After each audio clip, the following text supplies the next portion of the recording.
Så potatisskipoli. So I fixed this into a really boring PowerPoint so that maybe you can see it better whenever the video plays. So here's the deal. This is a really, really boring PowerPoint because it takes so long to format and everything because I'm meticulous. So I didn't format really at all.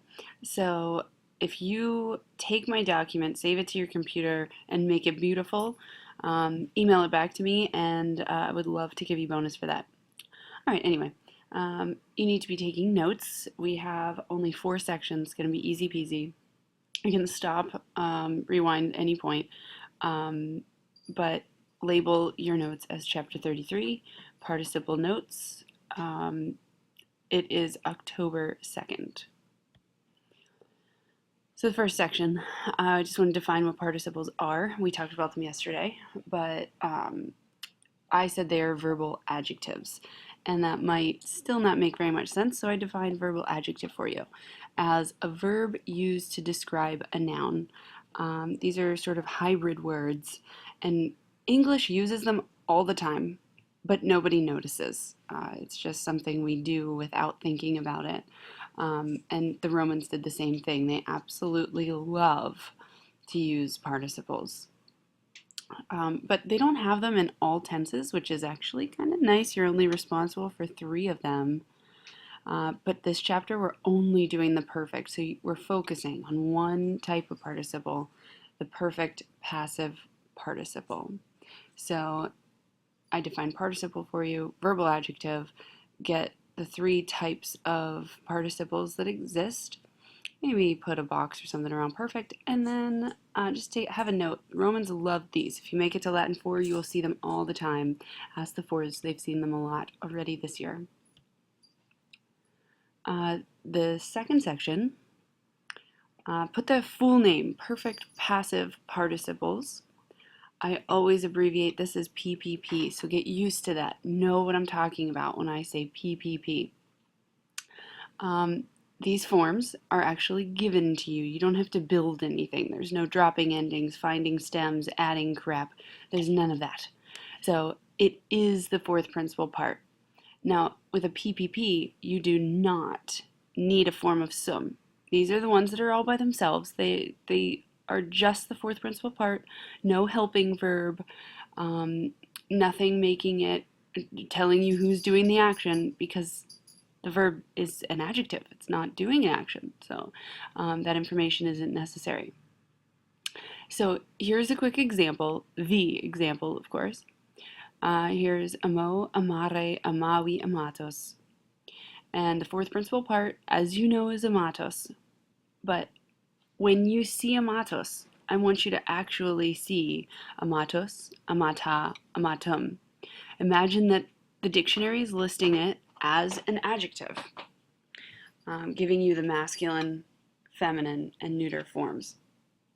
So if you're given this information, then you can manipulate the ending of amatos to describe any noun ever created in Latin, right? So if it's masculine, you take from the masculine column, feminine from the feminine column, and the neuter from the neuter column. So it's just like any us adjective, like lightos, bonus, magnus. And also they are like those us adjectives because they have to match the noun they describe in number, case, and gender, as always. All right, it's an adjective, so it has to match in those 3 things. Otherwise, the Romans aren't going to know what noun that verb is trying to describe. All right.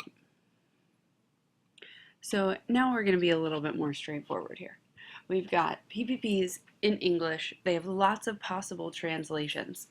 The first 2 are going to be the ones we use the most. 3 through 5, those ones, use them for polishing up your sentences, make them into your own words, whatever you feel comfortable with. But the bare bones translation is number 1 here. I'll try to refer to it as the simple translation, and it it's just the verb with an ed at the end of it. Now, the ed doesn't work all the time because English is a little bit complicated. If you need to just put the verb into a simple past tense, that's what I'm looking for here.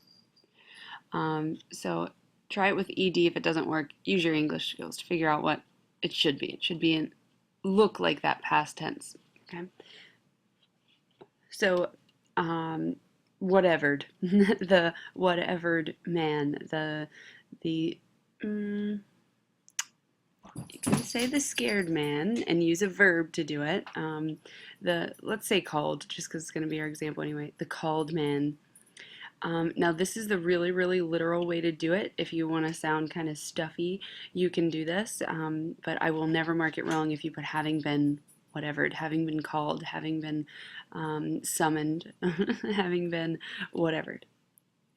Now, number 3, this is sort of like something that would come near the beginning of the sentence. So the man having been called would be your literal, and you could change that to after being called, the man blah blah blah. Okay. Same with number 4. It's going to function the same way. So when called, the man blah blah blah. Now, number 5 can appear sort of in the middle of a sentence as a relative clause. So the man who had been called blah blah blah. Okay, that one can appear in the middle, but the 3 and 4 can appear in the middle as well. So just make them sound right using these little formats here. So let's look at an example in Latin. You actually saw this yesterday, I believe, in the story. Vocatus quoquus. So here are my translations. If I have the noun and I know what it is, I'll add it in these ways. So my simple one, I took the verb to call, put it before the ed, so the called cook. The cook having been called. Usually for this one, the cook's going to go in front, but whatever your sentence requires, that's fine. 3 and 4, I started the sentence with those. So after being called, the cook, blah, blah, blah. When called, the cook, blah, blah, blah. And the cook who had been called, and you can continue your sentence on after that. All right, so that only took me 7.5 minutes. So if I went too quickly, watch this as many times as you need to. Rewind, write things down, pause it so you can write things down, whatever you need to do. All right, straw out.